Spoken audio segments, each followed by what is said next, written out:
Eighth Evening. Whatsoever you harbor in the inmost chambers of your heart will, sooner or later, by the inevitable law of reaction, shape itself in your outward life. Every soul attracts its own, and nothing can possibly come to it that does not belong to it. To realize this is to recognize the universality of divine law. If thou wouldst right the world, and banish all its evils and its woes, make its wild places bloom, and its drear deserts blossom as a rose, then right thyself.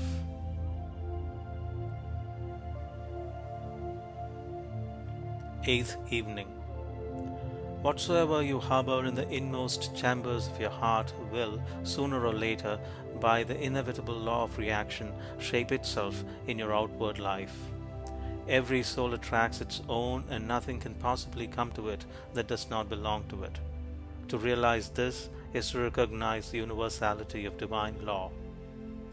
If thou wouldst right the world, and banish all its evils and its woes, make its wild places bloom, and its drear deserts blossom as a rose, then right thyself.